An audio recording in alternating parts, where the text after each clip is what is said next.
না, দুনিয়াতেও কাজে লাগবে। আল্লাহ রাসূলের সাহাবী ইবনে আব্বাস রাদিয়াল্লাহু তাআলা আনহু বলেন, বান্দা যদি নেক আমল করে শুধু পরকালীন জীবনে নয়, দুনিয়াতেও তার নেক আমলগুলো কাজে লাগবে। দুনিয়াতেও তার নেক আমলগুলো কাজে লাগবে। কিভাবে? বান্দা যখন নেক আমল করে আল্লাহ তাআলা দুনিয়াতে তাকে 5টা পুরস্কার দান করে। কয়টা পুরস্কার বলেন? 5টা পুরস্কার। আল্লাহ তাআলা তাকে দুনিয়াতেই 5টা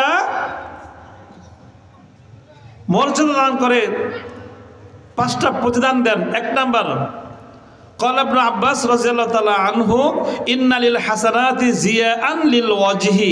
দেখবেন দুনিয়াতে যেই ব্যক্তি নেক আমল করবে, ইবনে আব্বাস রাদিয়াল্লাহু আনহু বলেন, যে ব্যক্তি নেক আমল বেশি বেশি করবে আল্লাহ তাআলা নেক আমলের বদৌলতে তার চেহারার উজ্জ্বলতাকে বাড়ায় দিবেন। ইন্না লিল হাসানাতি জিয়াআন লিল ওয়াজহি, আল্লাহ তার চেহারার উজ্জ্বলতা বাড়ায় দিবেন। মানুষটা কালো হতে পারে, কিন্তু নেক আমল থাকার কারণে তার চেহারার ভিতরে নূর চমকায় দিবেন। তাকে দেখলেই মনে হবে এই ব্যক্তি আল্লাহওয়ালা, নেককার ব্যক্তি। এটা হচ্ছে নেক আমলের প্রথম পুরস্কার। দুনিয়াতে চেহারা উজ্জ্বল হয়ে যাবে, চেহারা দিয়ে নূর চমকাবে। দ্বিতীয় নাম্বার হচ্ছে নূরান লিল কলবি, যে ব্যক্তি দুনিয়াতে বেশি বেশি নেক আমল করবে আল্লাহ তাআলা তার কলবটাকে, অন্তরটাকে, হৃদয়টাকে আল্লাহর নূর দ্বারা পরিপূর্ণ করে দিবেন। সুবহানাল্লাহ বলেন। নূরান লিল কলব, কলব আলোকিত হবে, কলবটা আলোকিত হবে। একজন মানুষ যখন গুনাহ করে, গুনাহ করার সঙ্গে সঙ্গে তার কলবের ভিতরে কালো দাগ পড়ে। কিন্তু বান্দা যদি নেক আমল করে, নেক আমল বেশি বেশি করতে থাকে, আল্লাহ তাআলা সেই গুনাহগুলোকে মুছে ওই নেক আমলের নূর তার কলবের ভিতরে প্রবেশ করায় দেবে। কলবের ভিতরে যদি একবার আল্লাহর প্রদত্ত নূর এসে যায়, ওই কলবে আল্লাহ কোশ্চিন কালেও জাহান্নামে দেবে না। তাহলে নেক আমলের দ্বিতীয় পুরস্কার কি? নূরান লিল কলবি, আল্লাহ তাআলা তার কলবটাকে আল্লাহ প্রদত্ত নূর দিয়ে পরিপূর্ণ করে দিবেন। 2। 3 নাম্বার, অকুওয়াতান লিল বাদানি,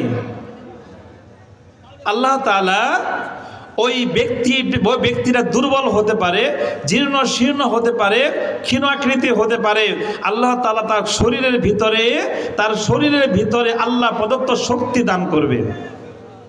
অকুওয়াতান লিল বাদান, আল্লাহ তাআলা তার শরীরের ভিতরে আল্লাহ প্রদত্ত শক্তি, ক্ষমতা দান করবেন। মানুষটা বয়স হলেও নুয়ে পড়বে না, বৃদ্ধ হবে না। এগুলো নেক আমলের প্রতিদান, জাযা। এটা হচ্ছে নেক আমলের 3 নম্বর পুরস্কার। বয়স হবে কিন্তু মানসিকভাবে আপনি ভেঙে পড়বেন না। আল্লাহ সেই ক্ষমতা, সেই শক্তি, সেই পাওয়ার আপনার ভিতরে দেবেন। আপনার দ্বারা এমন এমন কাজ হবে যেই কাজটা 80 বছরের বয়সে ব্যক্তিও করতে পারে না। কারণ এটা ইমানের পাওয়ার, স্পিরিট অফ ইমান, ইমানের শক্তি, ক্ষমতা আল্লাহ দান করবে। কুওয়াতান লিল বদন, শরীরের ভিতরে আল্লাহ প্রদত্ত ক্ষমতা আপনার শরীরে ঢেলে দিবেন। এরপরে যেই 4 নাম্বার হলো, 3 নাম্বার গেল, 4 নাম্বার যেই বিষয়টা নিয়ে আমরা বেশি পেরেশানগ্রস্ত, আমার পরিবারে রিজিক কিভাবে আসবে, আমার জীবিকা নির্বাহ কিভাবে হবে, আমি কি খাবো, পরিবারকে কি খাওয়াবো, এই যে পেরেশানি আপনার ভিতরে, রিজিক অন্বেষণ করার পেরেশানি, এটা দূর হবে কিভাবে? হাদিসে ঘোষণা,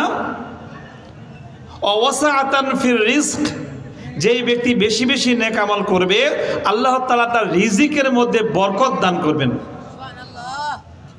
ওয়াসাআতান ফির রিজক, রিজিকের মধ্যে প্রশস্ত দান করবেন।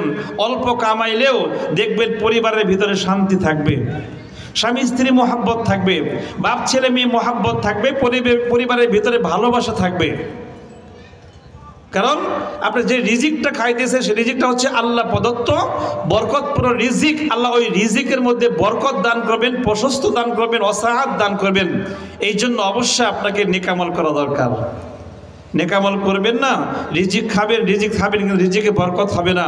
সকালে আছে বিকালে নাই, বিকালে আছে সকালে নাই, আজকে আছে কালকে নাই, বরকত থাকবে না। আর বরকত না থাকলে আপনার জীবনটা হয়ে যাবে হাহাকার, কিভাবে রিজিক পাবো? দেখবেন এই যে কুকুর সারাদিন দৌড় পারে, তার মানে এই না সে বাজারে দৌড় পারতেছে কেন, বাজারে দুধ পাবে না, বা অমুক জায়গায় যাবে কাজ আছে, তোমার যাবে কাজ আছে না, তার দৌড়টা হচ্ছে রিজিক, রিজিক খোঁজার জন্য সে দৌড় পারে। কুকুরের কাজই হচ্ছে দৌড়ের কাজটাই হচ্ছে রিজিক খোঁজা, আহার খোঁজা।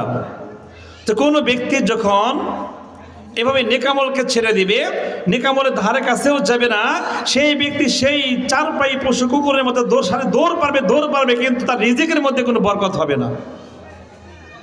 এই জন্য মনে রাখবেন, নেকামলের 4 নম্বর পুরস্কার হচ্ছে দুনিয়াতেই ওয়াসাআতান ফির রিজক, আল্লাহ রিজিকের মধ্যে বরকত দান করবেন, ওয়াসাআত দান করবেন। এরপরে 5 নম্বর মুহাব্বাতান লিকুলুবিল খলক, যেই ব্যক্তি দুনিয়াতে বেশি বেশি নেকামল করবে, আল্লাহ তাআলা সকল মাখলুকাতের ভিতরে অন্তরে ওই ব্যক্তির মুহাব্বত ভালোবাসা তৈরি করে দিবেন। সমস্ত মাখলুকাত তাকে ভালোবাসবে, গর্তের পিপিলিকা থেকে নিয়ে আসমানের ফেরেশতা পর্যন্ত প্রত্যেকটা মাখলুকাত ওই নেককার বান্দার জন্য দোয়া করবে, তাকে মুহাব্বত করবে। হাদিসটা শোনেন, মাঝে মাঝে বলি, যখন কোনো ব্যক্তি নেকামল করে আল্লাহ সন্তুষ্টির জন্য, যখন ওই নেকামলের কারণে আল্লাহ তাআলা কোনো ব্যক্তিকে ভালোবাসবেন, তখন আল্লাহ তাআলা স্বয়ং জিব্রাইলকে ডেকে বলবেন, জিব্রাইল, রাজাপুর কহেলা গ্রামের অমুকের ছেলে অমুককে আমি আল্লাহ ভালোবাসি, তুমি জিব্রাইলও ভালোবাসো। জিব্রাইল তখন ভালোবাসে। ওই জিব্রাইল সমস্ত আসমানে ঘোষণা করে দেয়, হে ফেরেশতাবাসীরা, রাজাপুর কহেলা গ্রামের অমুকের ছেলে অমুককে আল্লাহ ভালোবাসে, আমি জিব্রাইল ভালোবাসি, তোমরাও ভালোবাসো। সকল ফেরেশতারা ভালোবাসে। আবার এই ফেরেশতা দুনিয়ার যে আসমান, প্রথম আসমানে এসে সমস্ত মাখলুকাত, তামাম পৃথিবীর প্রত্যেকটা মাখলুকাতের দিকে তাওয়াজ্জু হয়ে এই ঘোষণা করে, সে হে বিশ্ববাসী, হে মাখলুকাত সকল, শোনো, অমুকের ছেলে অমুককে আল্লাহ ভালোবাসে, জিব্রাইল ভালোবাসে, আসমানের সমস্ত ফেরেশতারা ভালোবাসে, আমরা ভালোবাসি, আল্লাহর আদেশ তোমরাও সকল মাখলুকাত অমুকের ছেলে অমুককে আজকে থেকে ভালোবাসো। আপনি যেখানে যাবেন ভালোবাসা পাবেন। মানুষ আপনাকে ভালোবাসে, এটা ক্ষমতার কারণে নয়, শক্তির কারণে নয়, টাকা পয়সার কারণে নয়, কারণ এটা আল্লাহ প্রদত্ত ভালোবাসা। আপনি টাকা না থাকার না থাক, ক্ষমতা থাকার না থাক, সর্বমহলে আপনি আল্লাহ প্রদত্ত ভালোবাসার অংশীদার হবেন। এই যে 5টা সওয়াব দুনিয়াতে আল্লাহ দেবেন, এই জন্য ভাই নেকামল করার প্রয়োজন আছে না? বলেন, সবাই করবো তো ইনশাআল্লাহ। আল্লাহ তাআলা সকলকে তৌফিক দান করেন। এটা ছিল